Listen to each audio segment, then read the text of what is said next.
Hello, everyone, and welcome to today's lecture on frostbite. I know what you're thinking. Frostbite might not be the hottest topic in nursing, but trust me, it's a subject that can really send shivers down your spine. All puns aside, frostbite is a serious condition that can have severe consequences for patients if not properly managed. As nurses, you may encounter patients with frostbite in various settings, from emergency rooms to primary care clinics. In this lecture, we'll explore the pathophysiology, assessment, and management of frostbite, focusing on patient-centered care and interprofessional collaboration. So let's get started and thaw out our understanding of this chilling condition. Let's look at the objectives for this. We're going to understand the pathophysiology of frostbite and its effect on patients. Identify the different degrees of frostbite and their respective clinical manifestations. We'll recognize the risk factors for frostbite and the importance of health promotion and disease prevention. We'll learn to perform a comprehensive assessment of patients with suspected frostbite, focusing on early identification of signs and symptoms. We'll develop a nursing care plan for frostbite patients, addressing the three primary nursing diagnoses: impaired tissue integrity, acute pain, and risk for infection. I want you to be aware of the safety considerations and possible complications associated with frostbite and respond appropriately to ensure patient safety and well-being. I want you to learn how to provide patient-centered care for frostbite patients, including nursing care, therapeutic procedures, medication administration, and patient and family education. You need to demonstrate effective interprofessional collaboration in the management of frostbite patients and apply the knowledge gained in this presentation to clinical practice to improve the care and outcomes for patients with frostbite. There are three primary nursing diagnoses we will discuss.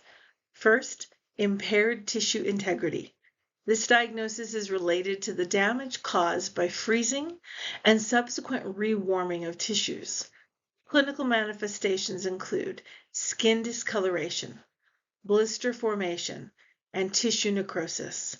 As nurses, we should assess for the extent of tissue damage and signs of infection. Interventions include providing wound care, administering prescribed medications, and monitoring for complications. We need to educate the patient and family about proper wound care, signs of infection, and the importance of follow-up appointments. Second, acute pain. Patients with frostbite often experience pain during the rewarming process and as blood flow returns to the affected area. Clinical manifestations include throbbing, burning, or aching pain. Nurses should assess the patient's pain level and the effectiveness of prescribed pain medications. Interventions include administering prescribed analgesics, providing non-pharmacologic pain relief methods such as elevation and warm compresses, and regularly reassessing pain levels. We would educate the patient and family about pain management techniques and the proper use of prescribed medications. And third, risk for infection. Frostbite patients are at an increased risk of infection due to tissue damage and compromised blood flow. Clinical manifestations of infection include increased pain, swelling, redness, warmth, and purulent drainage. Nurses should assess for signs of infection and monitor vital signs for any changes. Interventions include maintaining aseptic technique during wound care, administering prescribed antibiotics, and monitoring for potential complications. We would educate the patient and family about the importance of infection prevention, proper wound care, and when to seek medical attention for potential complications. Now let's look at the pathophysiology of frostbite. This is essential for understanding the nature of this condition and how it affects our patients. Frostbite occurs when tissues freeze due to prolonged exposure to cold temperatures or direct contact with cold objects. The freezing process causes ice crystals to form within and around cells. This leads to cell damage and tissue destruction. It's crucial to note that the extent of injury to the exposed skin might not be evident for even 24 hours after the injury. There are 4 degrees of frostbite, which can be classified as superficial or full thickness. First degree frostbite, also known as frost nip, is the mildest form and affects only the outermost layer of the skin. It is considered superficial. The skin may appear pale or red and may be numb, but there is no permanent tissue damage. Second degree frostbite involves freezing of the skin and underlying tissues, causing the formation of clear blisters. It's considered a partial thickness. The affected area may be painful, swollen, and red or blue.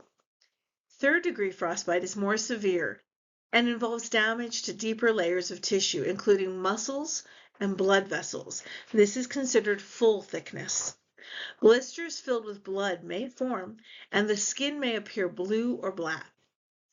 Fourth degree frostbite is the most severe, affecting not only the skin and muscles, but also the bones. This is also full thickness. The affected area is likely to turn black and may require amputation due to the extensive tissue necrosis. The pathophysiology of frostbite is a complex process. It involves vasoconstriction, ischemia, and tissue hypoxia. As the body tries to conserve heat, blood vessels constrict. This reduces blood flow to the extremities. This leads to decreased oxygen delivery and a buildup of waste products, causing cell damage and eventually tissue death. Rewarming the frostbitten tissues can further contribute to tissue injury due to the inflammatory response and the potential for reperfusion injury. So health promotion and disease prevention in relation to frostbite, well, you're going to play a crucial role in educating patients how to prevent frostbite and minimize the risk of tissue damage from cold exposure. So let's first discuss the risk factors for frostbite. First is exposure. Prolonged exposure to cold temperatures and wind increases the risk of frostbite. The wind chill can significantly reduce skin temperature, making frostbite more likely. Next is inadequate clothing. Not dressing appropriately for cold weather or wearing wet clothing in cold weather can increase your risk of frostbite. Medical conditions. Certain medical conditions like diabetes, peripheral neuropathy, and Raynaud's phenomenon can make individuals more susceptible to frostbite due to impaired circulation or altered sensation. Now let's talk about the early signs of frostbite and what you need to teach your patients. First, cold and numb skin. The affected area may feel cold to the touch and become numb, losing its normal sensation. Then a tingling or a burning sensation. Patients may experience a tingling or burning sensation as the blood vessels constrict and circulation decreases. Then there's skin discoloration. The skin may turn red, white, blue, or even grayish yellow as the frostbite progresses. We have a hardening of the skin. The affected area may feel firm or waxy to the touch, indicating the tissue freezing. To help patients prevent frostbite and minimize risk, educate them on the following. They need to dress appropriately for cold weather, using layered clothing for insulation and protection against wind and moisture. They need to change their wet clothes as soon as possible and avoid wearing tight or constrictive clothing that can impair circulation. They should seek shelter from the wind and cover exposed skin as much as possible. They need to stay hydrated, well-nourished, and avoid alcohol and nicotine to maintain the body's ability to generate heat and maintain adequate blood flow. And they need to be vigilant in recognizing the early signs of frostbite so they can seek immediate shelter and rewarming procedures if symptoms are noticed. Now let's look at the assessment of frostbite. This is crucial in determining the severity of the condition and planning the appropriate interventions. As nurses, you need to be thorough and systematic in your assessment, while also being vigilant for any signs that suggest a worsening condition. So let's discuss the key aspects of frostbite assessment. Risk factors. During your assessment, inquire about the patient's exposure to cold temperatures, their clothing choices, and any pre-existing medical conditions that might increase their susceptibility to frostbite. Then there's the expected clinical findings. The signs and symptoms of frostbite can vary depending on the severity, but again, common findings include numbness, tingling, a burning sensation, skin discoloration, and firm or waxy skin. It's important to assess the affected area and compare it with the surrounding tissue to identify any differences.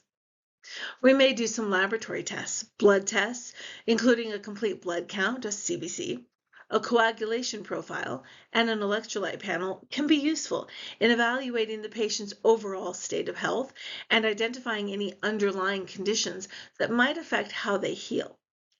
And then there's diagnostic procedures. Imaging studies such as X-rays, CT scans, or MRI can be helpful in determining the extent of tissue damage. This can guide treatment decisions. Additionally, a bone scan or angiography might be necessary to assess blood flow and determine the viability of affected tissue or limbs. So as nurses, you've got to perform a comprehensive assessment of patients with suspected frostbite. Be able to recognize the signs and symptoms that may indicate a worsening condition, because early identification of frostbite and assessing its severity is crucial for timely interventions and preventing adverse outcomes. Now let's look at safety considerations and possible complications associated with frostbite. As nurses, we must be mindful of the potential risks and complications. That way we can ensure the safety and well-being of our patients. So let's look at these in more detail. First, there's infection. Frostbitten tissue is more susceptible to infection because there's reduced blood flow and there's tissue damage. So to minimize the risk of infection, maintain a clean and sterile environment when caring for the affected areas. Monitor for any signs of infection, such as increased redness, swelling, or any purulent drainage.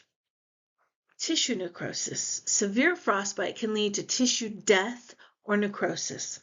So you need to assess the affected area regularly for changes in color, temperature, and sensation. If you notice any signs of necrosis, notify the healthcare provider immediately. There's also compartment syndrome.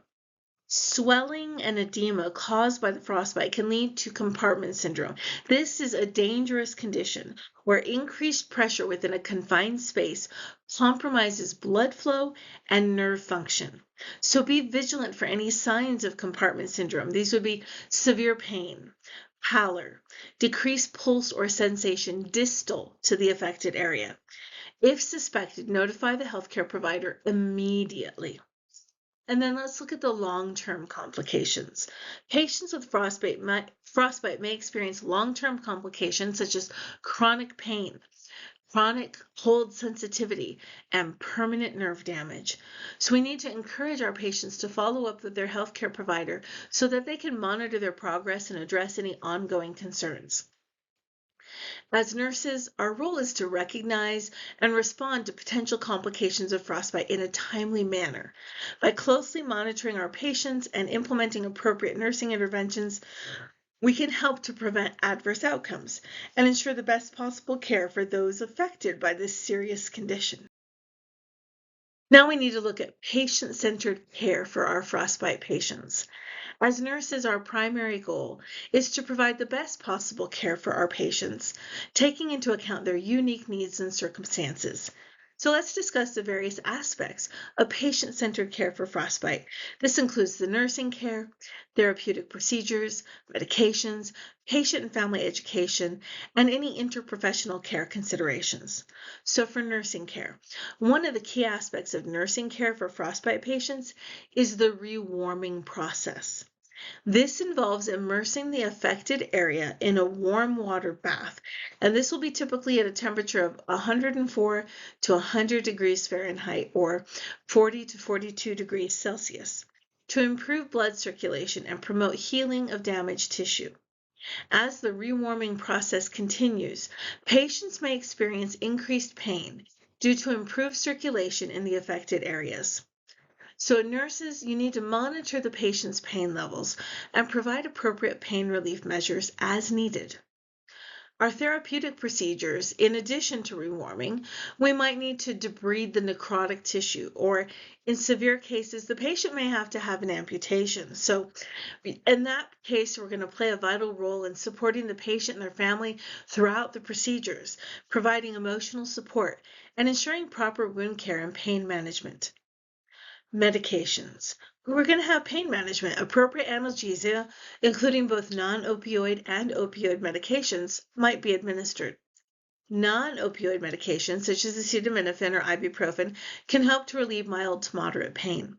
You need to monitor for potential side effects, such as GI upset, and educate the patients on proper dosing and administration.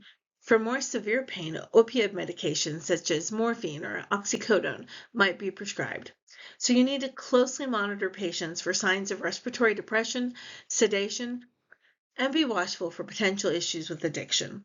In addition to pain management, a tetanus toxoid intramuscular vaccine may be administered as a preventive measure, especially if there are open wounds or the potential for infection. So you need to educate your patients on the importance of this vaccine and monitor for any adverse reactions. Patient and family education that needs to include the signs and symptoms of frostbite, as well as preventive measures such as dressing appropriately for cold weather, avoiding prolonged exposure to cold temperature, and emphasize the importance of regular follow-up appointments to monitor healing and address any ongoing concerns. Interprofessional care. You need to collaborate with other healthcare professionals such as physicians, physical therapists, and occupational therapists so that you can develop a comprehensive care plan tailored to the patient's individual needs. Effective communication and teamwork are essential for providing optimal care and ensuring the best possible outcomes for frostbite patients. So in summary, patient-centered care for frostbite requires a holistic approach, and you need to address the patient's physical, emotional, and educational needs. By providing compassionate, evidence-based nursing care and collaborating with other healthcare professionals, we can help our frostbite patients to achieve the best possible recovery and prevent any future complications. So, in conclusion, frostbite is a serious condition. It can have a lasting impact on a patient's health and well-being. So as nurses, it's essential that we understand the pathophysiology, the assessment, and the treatment of frostbite so that we can provide the highest level of care possible. Today, we've looked at the various aspects of frostbite management, including alterations in health and nursing diagnoses, health promotion and disease prevention, assessment, safety considerations, and possible complications, as well as patient-centered care. By applying this knowledge in your clinical practice, you'll be better prepared to identify and manage frostbite cases effectively, promote patient safety, and ensure optimal outcomes for your patients. Always remember the importance of thorough assessment, timely intervention, and compassionate care when dealing with frostbite patients. Collaborate with your interdisciplinary team to provide comprehensive care and education for patients and families. Together, we can make a positive impact on the lives of those affected by frostbite. So thank you for your attention and engagement during this lecture. Please don't hesitate to reach out if you have any questions or concerns with this material.